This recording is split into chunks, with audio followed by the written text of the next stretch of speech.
Good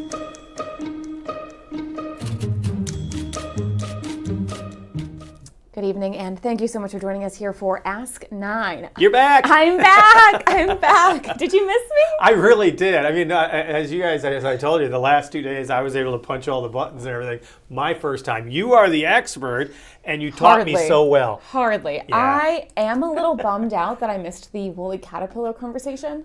It is, because we post it, so it is at KCRG.com, and you just type in, if you do a Google search, do KCRG Ask 9, and you'll see the ones. Also yours, they're all right there. I'm going to have to go and watch that one. I love those caterpillars. It was fun. They are just the coolest thing. And the other thing is, because of this show, one of the great things that we get to do is to talk about one of our passions, and that's television, of course. And when you look at all the things that are happening in the world, it's just accelerating. It's changing so fast. And it's the same for television, and there's an important change that's coming up.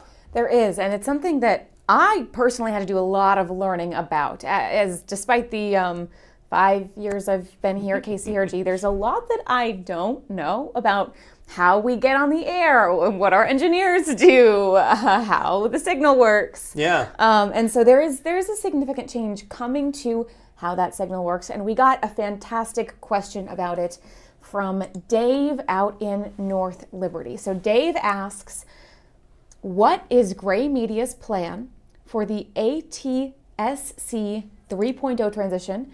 What's the time frame? And will they be on board for encrypting shows or certain channels? And those are actually, three really good questions, because this could be one of the biggest changes you're going to see since we all went to digital, which was a huge transition for viewers as far as their TVs and their antennas and how they were able to view us. And so this is going to be a big deal. Absolutely. And I will be honest, when this email first came in from Dave, I had to look up what ATSC 3.0 was. As I did as well. So we started from the ground up learning this to explain it, hopefully clearly to you all. All right. So if there are any follow-up questions, don't hesitate to let us know and we'll do some more learning.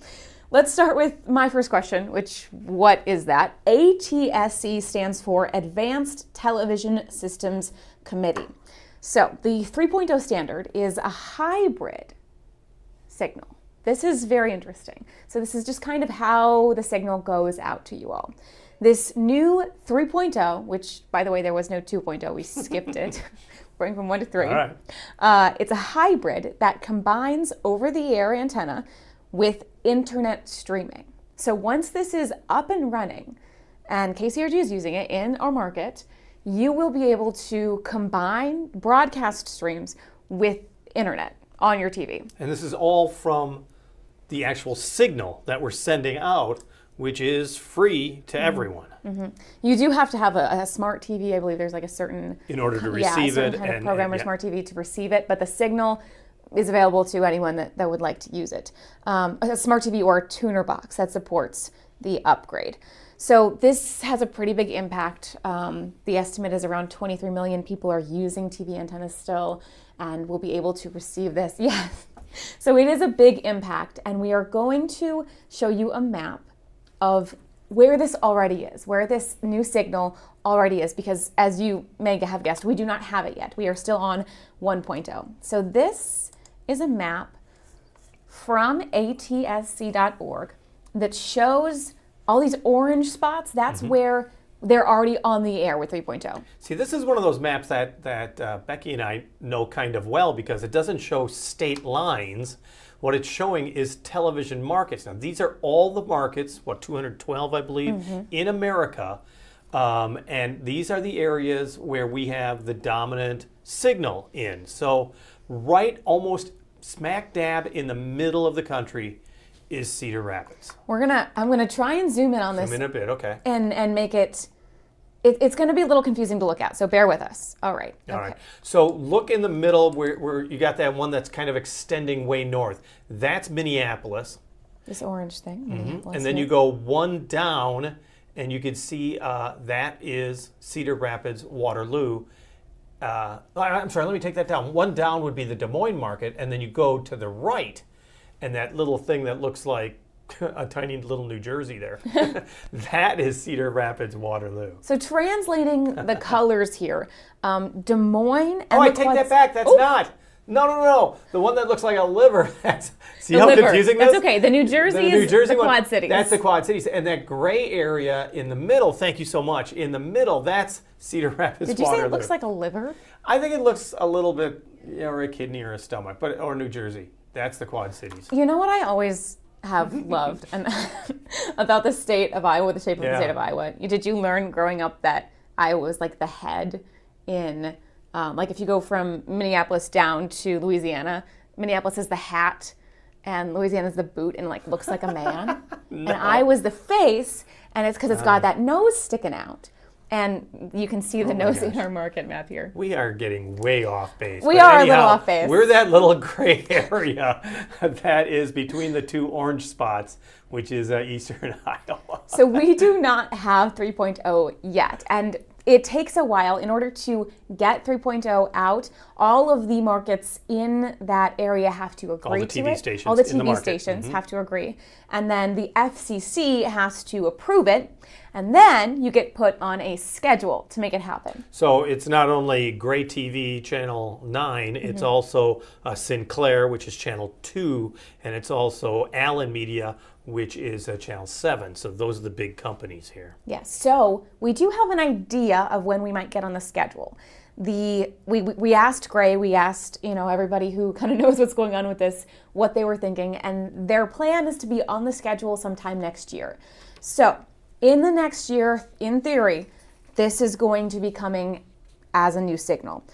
And let's point out, basically, it's another upgrade to the signal that we have, and it will provide better video quality and what's called immersive audio. So the quality of the signal and what you will be getting on this 3.0 will be much improved over what you're already getting digitally, which is pretty good. Significant improvement. There's also a very, very cool benefit, which is that this new signal allows us as a TV station to target specific areas in our market. So, for example, you know how we have severe weather coverage, and if there is a tornado coming, we have to break in across the entire market. So if there's a tornado in Decorah, Iowa City is going to know about it. They're going to see it on their screens. They are going to have their television show or their basketball game interrupted because we have to get that message out there, and we only have one option, which is to break into everyone. 3.0 lets us break into only one city, one area. So we could just alert Decorah and leave Iowa City alone to watch their basketball game. That's a huge difference, as you well know, because that's one of the things we get a lot of complaints about is because we cover, let's be honest, Washington, south of Washington County, even all the way up to Decorah, as you pointed out, and storms will hit anywhere there, and we get a lot of phone calls from people who aren't affected. We can't pick and choose where to broadcast. It's called broadcasting for a reason. It's the whole broad area. This really allows pinpointing, which we've never been able to do before. Yeah, so hopefully this will be a huge benefit to the viewers who will not be as interrupted during severe weather, only when really it impacts you and where you are. So that is a huge benefit. Now, let's pop up Dave's question one more time because he actually had 3 questions there. And before we talk about the time frame, will they be on board for encrypting shows or certain channels? Now that is a huge concern for some viewers. Yeah, so what does that mean, encrypting shows or certain channels? Okay, here we go. This, again, a lot of learning that we did here for this question. Okay, so on ATSC 1.0, there was no encryption on recording. So like you could DVR and record anything you wanted, save it to your TV, send it out, download it, do whatever you wanted. There was really no restrictions. Yeah. And let's be honest, I think for broadcasters, you watching it or even watching it at a delayed time was never a big issue. It's that second part, the redistribution, that really impacts broadcasters in particular. Absolutely. And I think everyone has, DVR'd something, and it's huge. I probably have watched, we had the Fantastic Four movie on DVR, and I watched it a million times growing up. Everyone loves that asset. So this impacts that. This is impacted by that. So there's an encryption system that can come with 3.0 that's called DRM, which is Digital Rights Management. So if a broadcaster chooses to flip on DRM in a certain market, they can impact what is encrypted or what you can record and save on your TV or what you can download and send out. Gray Media's stance is pro-encryption, but it will not stop you from recording anything. Instead, they're focused on they don't want things to be downloaded and distributed. And this will prevent that? Yes. This will prevent that. So your own personal viewing will not be impacted, but if you're planning on sending this off in the ether, yeah. you cannot do that. Yes. This prevents that. That is what digital rights management does. So the Gray Media stance is pro the encryption as far as they don't want things to be downloaded once they're DVR'd or distributed. Okay. Back to Dave's 3-point question, and we're now going to go to number 2. The question was, what is the time frame for Gray Media to do this transition to ATSC 3.0? Once they get on the schedule, hopefully next year, this is a hard question to answer because there's really no specific time frame. So hopefully next year, but again, all of the TV stations in the market have to agree to do this. The FCC has to approve it. That's the big deal. And that's the big deal. And then we have to get on a schedule in order for it to happen. So this map that we showed you earlier, those blue stations are on the schedule. Okay, so those are the blue markets, and the closest one to us is that one right next to Lake Michigan. That'd be the Milwaukee market is on it. So that's the closest to us. So the goal is next year to get on this be one of these blue markets, to be ready to launch to 3.0, which should not really impact anyone's viewership as like the transition. You might need to update something, or again, you're going to need a smart TV or a tuner box that supports 3.0 in order to get the upgrade. But if you don't have that, you'll still be able to get service and signal. Absolutely. I mean, it's not going away. Let's make that clear. And also, we should also mention real quickly with YouTube, the discussions between Disney and YouTube. We have no update on that. There's nothing new on that. So there is the possibility that negotiations will not be able to resolve this by Friday, October 31st. And then after that, all ABC, all Disney programming would, our understanding is be blocked if you watch this streaming on YouTube. But as you know, in negotiations, there's 11th hour discussions and something could happen by Friday. But as of today, we have no new update on that. Absolutely. And if we do hear anything, we will have it on our website. We will let you guys know. The good news, of course, is you do not need YouTube to watch us. You can always go to our website. You can get our app. There are many, many ways that you can watch KCRG and all of our programming without YouTube. Well, I hope that we better explain something that we did not know, let's say 48 hours ago, very much about. But it's going to be an exciting change that actually improves your television signal and also allows you, I think, in some ways, to use your television to an even greater extent. It really allows broadcasters like us, if you think about it, way back when I was a kid, there were 3 channels. We had one signal. That's all we could do, just had one broadcast. And if there was a storm, it wiped out everyone's enjoyment of primetime programming.